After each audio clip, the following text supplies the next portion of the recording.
¿Por qué murió Jesús? Semana Santa. Cabe la pregunta. ¿Era necesaria la muerte de Jesús? ¿Tiene algún significado hoy para mí esa muerte? Una respuesta superficial a estas dos preguntas va a dar como consecuencia una vida también superficial y una vida sin compromiso con Dios. El porqué de la muerte de Jesús no obedece a un capricho humano o a una iniciativa, a un capricho divino, o a una iniciativa humana. Obedece a algo mucho más profundo. La muerte de Jesús obedece a la realidad llamada pecado contra Dios santo y justo. Pecado es la condición, observe, dije condición, no acción. Pecado es la condición natural del ser humano. Por eso hablamos de un pecado original. Nacemos en pecado, vivimos cometiendo entonces pecados. Nosotros cometemos pecados porque somos pecadores y no somos pecadores por haber cometido un pecado. Leemos en la palabra de Dios, en Romanos capítulo 5, versículo 12. Como el pecado entró en el mundo por un hombre y por el pecado la muerte, así la muerte pasó a todos los hombres por cuanto todos pecamos. Es una realidad que así como heredamos rasgos físicos, emocionales, también heredamos esta condición espiritual en nuestras vidas. Nos hemos convertido en enemigos de Dios por causa del pecado, porque nos hemos rebelado contra la autoridad de Dios, nuestro Creador. Hemos rechazado su amor. Hemos sido insolentes para con sus ordenanzas, que son dadas para nuestro bien. Leemos en Romanos 5:10, porque si siendo enemigos, fuimos reconciliados con Dios por medio de la muerte de su Hijo, mucho más, estando reconciliados, seremos salvos por su vida. El apóstol Pablo se refiere en otra carta, en la carta a los Efesios, se refiere al estilo de vida anterior a nuestro arrepentimiento. Y dice, nosotros vivíamos obedeciendo los malos deseos de nuestro cuerpo y nuestra mente. Con justa razón merecíamos ser castigados por Dios como todos los demás. Efesios 2:3. Una cosa es que seamos considerados socialmente personas buenas. Y realmente hay mucha gente buena, socialmente hablando. Pero desde el punto de vista bíblico, la palabra de Dios dice que todos somos pecadores y que estamos separados de Dios. Leemos en la carta de Pablo a los Romanos. Estoy hablando mucho de Pablo y de la carta a los Romanos porque él toca en profundidad este tema. Romanos 3, 23 y 24 dice, todos hemos pecado. Nadie puede alcanzar la meta gloriosa establecida por Dios. Sin embargo, Dios nos declara justos, gratuita y bondadosamente por medio de Cristo Jesús, quien nos liberó del castigo de nuestros pecados. El porqué de la cruz responde a la gravedad del pecado y al profundo amor de Dios por su creación. Cuando hablamos de pecado, hemos hablado de condición, pero esa condición nos lleva a acciones. Y quiero dar un ejemplo muy sencillo, muy simple. El semáforo está puesto para ordenar el tránsito. La municipalidad decidió por un semáforo en una esquina porque evaluó el tránsito, el movimiento y consideró que era necesario. Si usted se cruza la luz en rojo y tiene un accidente, no le puede echar la culpa a la municipalidad. Si la municipalidad cobra una multa, usted no le puede echar la culpa a la municipalidad. Usted transgredió la ley, usted transgredió la regla, que era a su favor, que era para su bien. Las reglas de Dios son todas a nuestro favor. Por ejemplo, una de las reglas de Dios es no tengas otro Dios. Y nosotros tenemos muchos dioses, que los sacamos de cosas buenas. El trabajo, pero cuando el trabajo nos aparta de Dios, nos aleja de Dios, no nos permite tener tiempo de comunión con Dios, el trabajo se ha convertido en un Dios. Otra regla, no roben. ¿Usted se imagina lo que serían nuestros países en América Latina si nadie roba? Trabajaríamos 3 días por semana. Otra regla, no adulteren. ¿Cuánto dolor se evitarían las familias si no hubiera adulterio? ¿Cuántos matrimonios vivirían felices sin adulterio?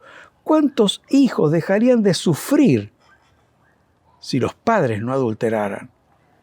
Todas las reglas de Dios son para nuestro bien, porque Dios nos ama. Entonces no es que pone reglas caprichosas, son reglas para ayudarnos a vivir y a vivir bien en relación con Él, en relación con el prójimo, en relación con el medio ambiente.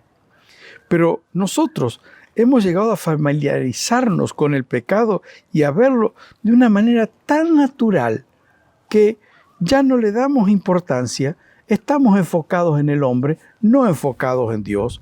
Durante demasiado tiempo nos hemos convencido de que en esencia somos buenas personas que hemos tomado algunas malas decisiones. El castigo por el pecado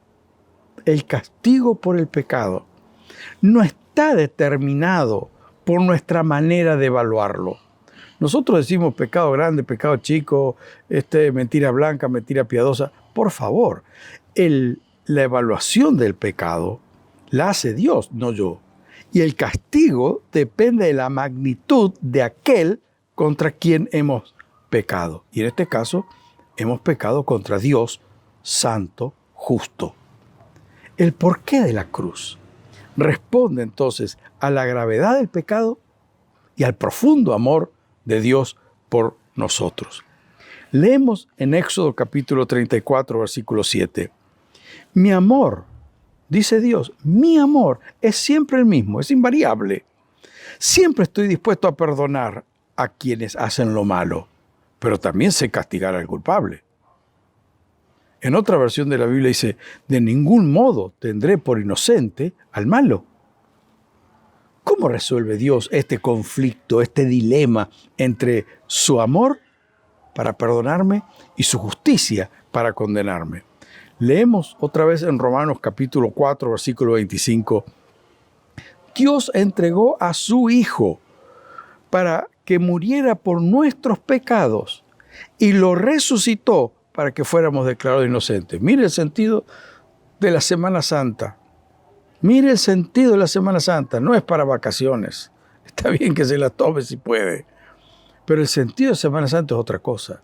Es Dios dando a su Hijo para morir por tu pecado y el mío, y luego resucitándolo para poder declararme inocente. Leemos en 2 Corintios 5:21.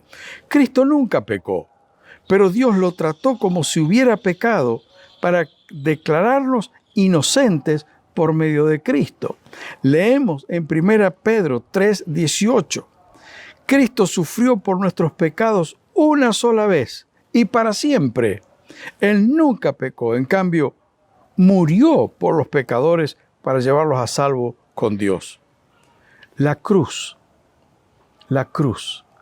es una solución divina concebida en el cielo para un problema humano decidido en la tierra. ¿Cuál fue la decisión en la tierra?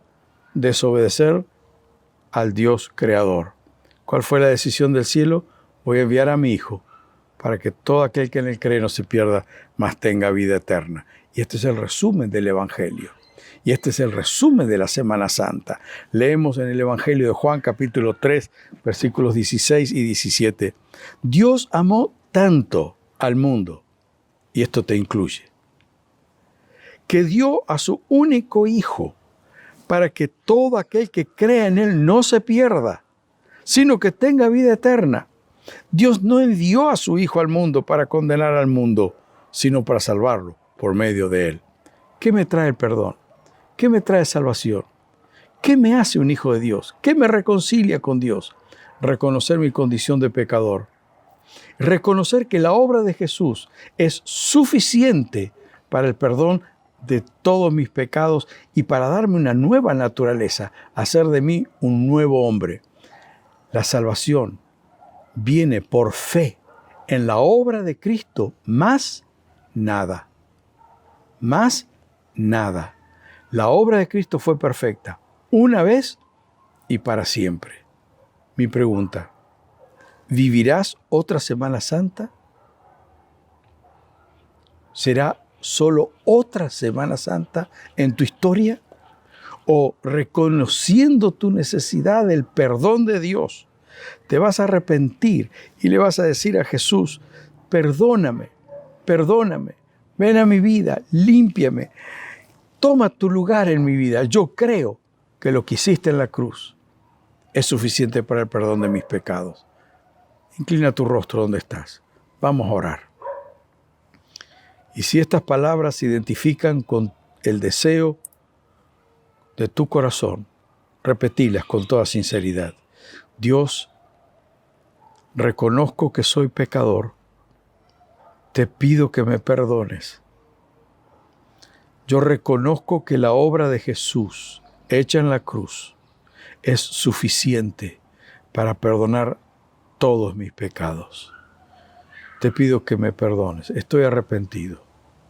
Quiero empezar una vida nueva, pero es una vida no centrado en mí, sino centrado en Jesús. No enfocado en los deseos de mi corazón, sino enfocado en tus deseos. Quiero vivir una vida nueva. Ya no quiero darte la espalda. Quiero vivir en fe y en obediencia. Gracias por amarme. Gracias por perdonarme. Gracias por darme una nueva vida. Y esta ya no será otra Semana Santa, sino una Semana Santa que marcará un antes y después en tu historia. Que Dios te bendiga. Hasta pronto.